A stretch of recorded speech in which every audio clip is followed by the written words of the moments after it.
Hi friends, new others classes YouTube channel में आप सभी का स्वागत है। आज की वीडियो में हम लोग देखने जा रहे हैं बिहार से रिलेटेड 5 प्रश्न, है ना, जो कि परीक्षा में कुछ के लिए काफ़ी इंपॉर्टेंट है। चलिए देखते हैं। बिहार आज का पहला प्रश्न है, बिहार शब्द का पहली बार उल्लेख कहाँ किया गया था?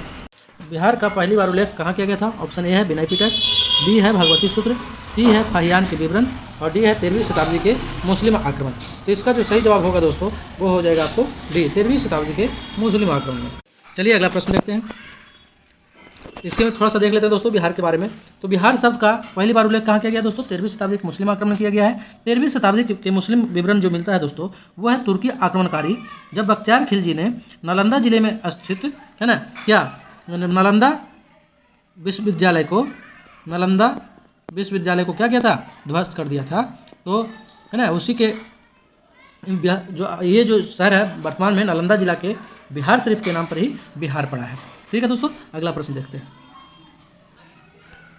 अगला प्रश्न है,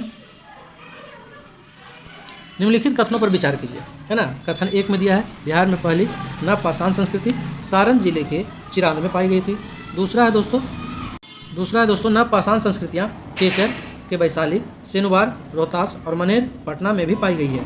तीसरा है दोस्तों आपका तीसरा ऑप्शन है काले और लाल बर्तनों की खोज राजगीर, गया जिले के सोनपुर और भागलपुर जिले के अंतीचक से की गई थी, है ना।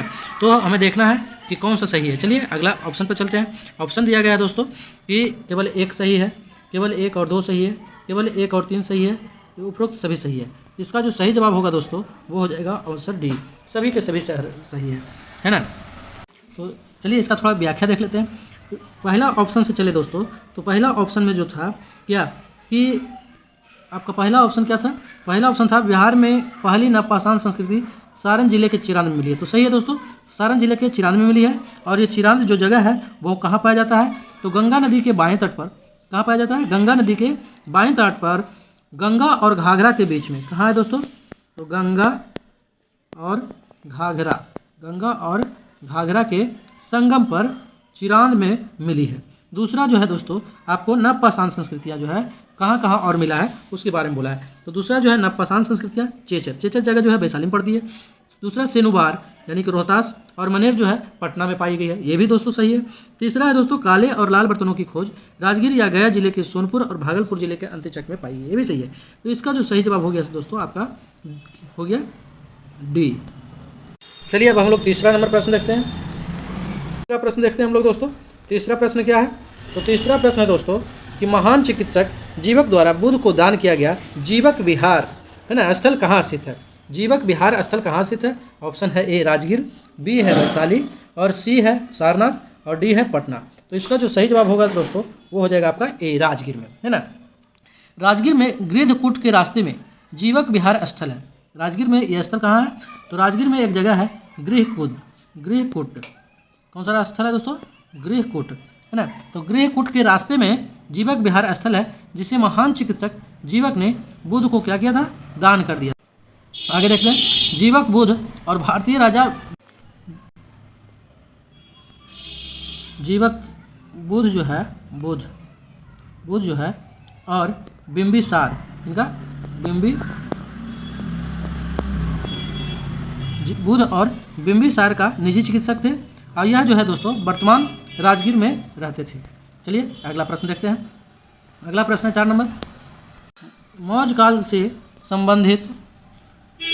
से संबंधित 80 स्तंभों वाला हॉल कहाँ पर खुदाई में मिला था? ऑप्शन है ए में कुर्कीहार, बी है रामपुरवा, सी है लौरिया अरिराज, डी है कुम्हरार। इसका जो सही जवाब है दोस्तों वो क्या हो जाएगा? इसका जो सही जवाब है वो हो जाएगा आपको क्या? तो इसका सही जवाब होगा कुम्हरार। चलिए अब कुम्हरार के बारे में जानते हैं। तो कुम्हरार में दोस्तों उत्खनन से पहली बार प्राचीन बिहार की मौर्य संस्कृति प्रकाश में आई। ठीक है, यहाँ कहें तो दोस्तों कुम्हरार में स्पूनर, अल्तेकर और मिश्रा द्वारा 80 स्तंभ वाले हॉल की खुदाई की गई थी। किसके द्वारा खुदाई किया गया था दोस्तों? तो स्पूनर के द्वारा, है ना, स्पूनर के द्वारा। और किसके द्वारा किया गया था? तो वो है अल्तेकर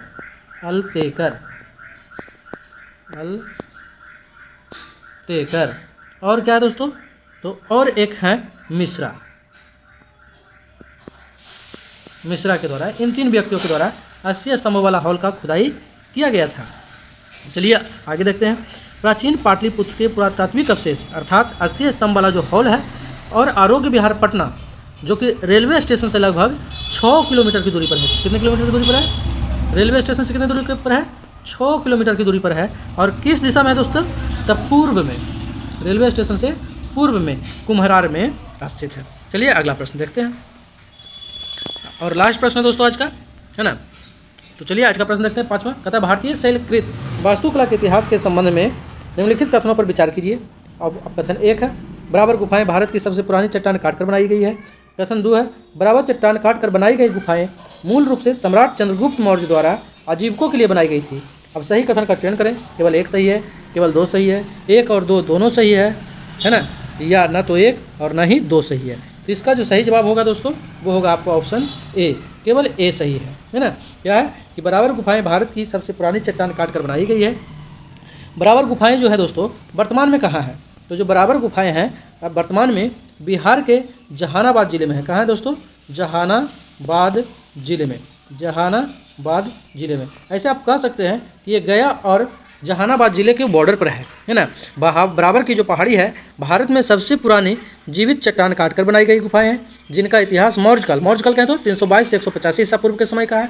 और बराबर गुफाओं का निर्माण किसने किया था दोस्तों? निर्माण, है ना, निर्माण। बराबर गुफा का निर्माण किसके द्वारा किया गया था? तो इसका जो निर्माण किया गया था दोस्तों सम्राट अशोक के द्वारा किया गया था। किसके लिए किया गया था? तो आजीवक तपस्वियों के उपयोग के लिए करवाया गया था। चलिए आज की वीडियो में बस इतना ही दोस्तों। अगर वीडियो अच्छा लगा हो, पसंद हो आया हो तो लाइक करें, शेयर करें, साथ साथ चैनल को सब्सक्राइब करना ना भूलें। थैंक यू दोस्तों।